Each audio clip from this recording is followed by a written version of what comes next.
The SkinWalker Ranch is a section of land approximately 480 square acres in size, just southeast of Ballard, Utah. Over the years, countless stories of paranormal activity, encounters with strange animals, UFOs, and even animal mutations have been reported from within the ranch. Some of these experiences ranked as some of the most compelling paranormal events ever recorded.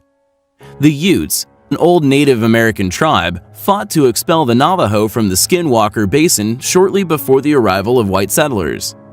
The Navajo would retreat from the basin, but not before cursing the ranch with the presence of a shape-shifting demon. The Myers family settled in the ranch in 1905, making a small homestead on the property. Although they didn't ever publicly report strange creatures or occurrences, they would abruptly abandon their newly built property some short years later, opting to quietly and quickly move far away. When the Sherman family moved to the ranch in 1994 to breed cattle, they were startled by the impressive array of bolts that covered the doors and windows of the main house. Recalling a 2002 quote, "There were deadbolts on both sides of the doors. Even the kitchen cabinets had bolts on them. And at both ends of the house, iron stakes and heavy chains had been installed. We guessed the previous tenants had positioned large guard dogs in the front and back of the home, but at the time we had no idea why. It wouldn't be long before they would understand."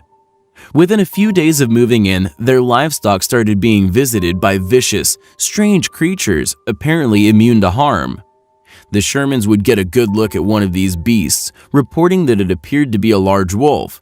When shot with a rifle, the bullets had no effect.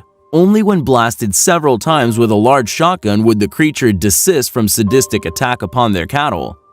Other reports from the Shermans' time on the ranch included shafts of light rising like pillars from the ground, fields mysteriously lighting up like stadiums.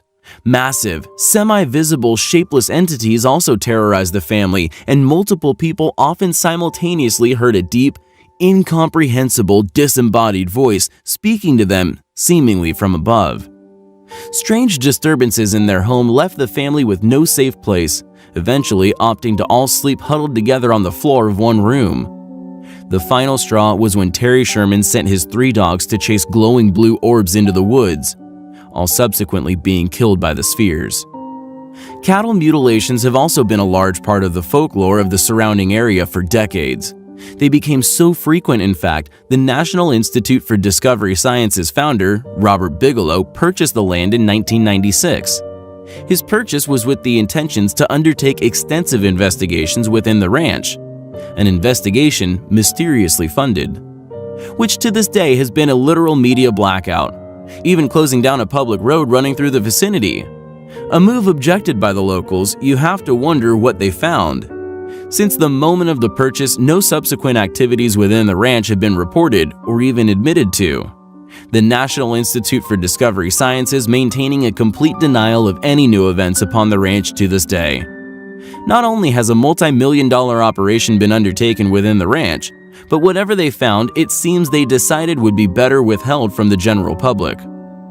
As always, thanks for watching, guys. Until next time, take care. Hi guys, Matt from Mystery History here. Today I wanted to start a new topic. It's surrounding the very real and unexplained mysteries of the crop circle. Throughout the last several decades, many people have come forward as culprits to these strange occurrences, with many of these events subsequently being proven hoaxes. However, there exists a rare few that do not occur near human settlements, not accessible by road. These crop circles are often witnessed by chance in some of the most remote regions of Earth, whose characteristics have evaded scientific explanation since their arrival on our planet. These particularly special formations will often show traces of things which defy logic. The crops from authentic circles will often grow back and show signs of the traumatic event through mutation several generations down the line.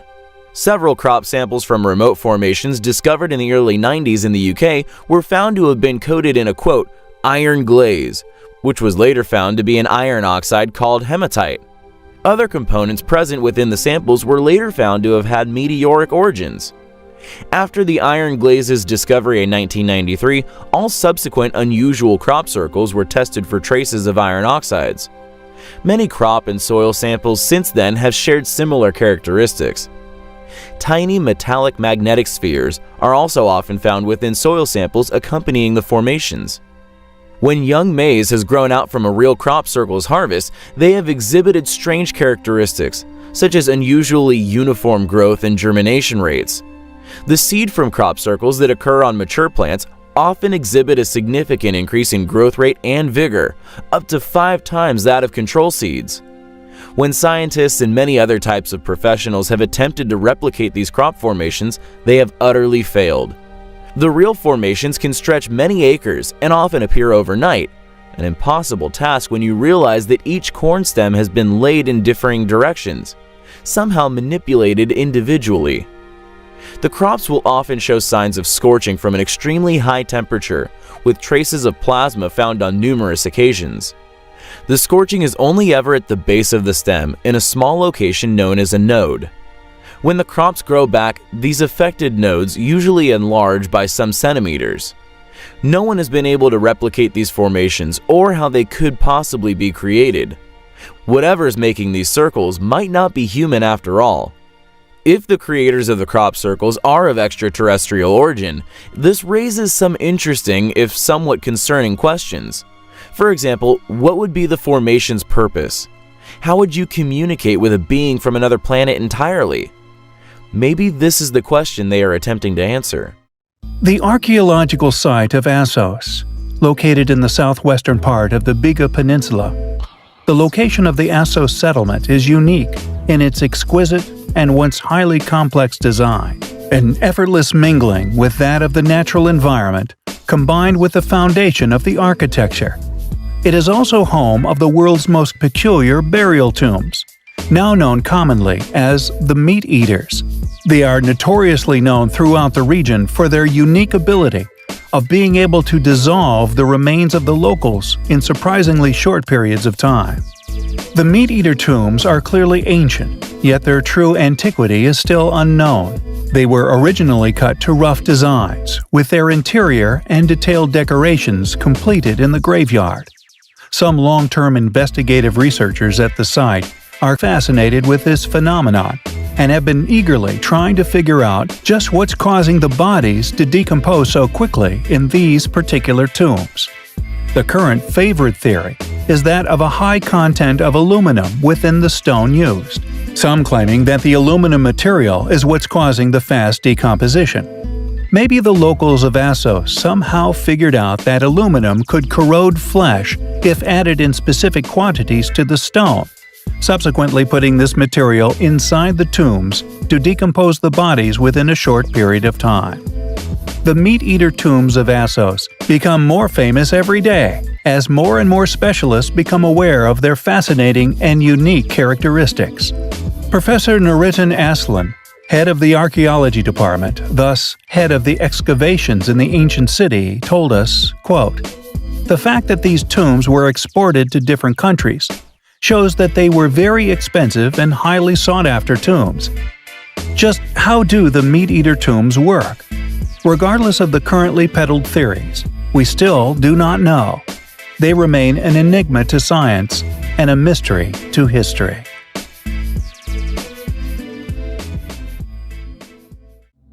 The phenomena we are about to cover may at first sound absurd, and indeed it would appear to be impossible. However, due to the vast array of witness testimonies which span the earth, it would be ignorant to not approach the subject with an air of curiosity. The phenomena became known as entombed animal, and throughout the years it has been referenced in the writings of William Newburgh, J.G. Wood, Ambrose Paré, Robert Plot, André-Marie Constant Dumeril, John Wesley, even Charles Dickens mentioned it in his journal all the year round. According to Fortean Times, a British monthly magazine devoted to the anomalous phenomena, about 210 entombed animal cases have been described in Europe, North America, Africa, Australia, and New Zealand since the 15th century. Animals are reportedly found alive after being encased in solid rock, coal, or wood for an indeterminate amount of time. The accounts usually involve frogs or toads, thus the phenomenon is sometimes called toad in the hole. Although it has been dismissed by mainstream science, it remains a topic of interest to the Fortean researchers, among others. On rare occasions, multiple animals are said to have been found encased in the same place. Benjamin Franklin wrote an account of 4 live toads claimed to have been found enclosed in quarried limestone. One Eric G. Mackley claimed to have freed 23 frogs from a single piece of concrete while widening a road in Devonshire, the UK. And an 1876 report from South Africa said that 63 small toads were found in the middle of a 16-foot wide tree trunk. Though reports of entombed animals have occurred as recently as the 1980s, during the 1820s, English geologist William Buckland conducted an experiment to see how long a toad could remain alive while encased in stone. He placed toads of different sizes and ages into carved chambers within limestone and sandstone blocks, then buried the blocks in his garden. Buckland concluded that toads could not survive inside rock for extreme lengths of time and determined that reporters of the entombed animal phenomenon were mistaken.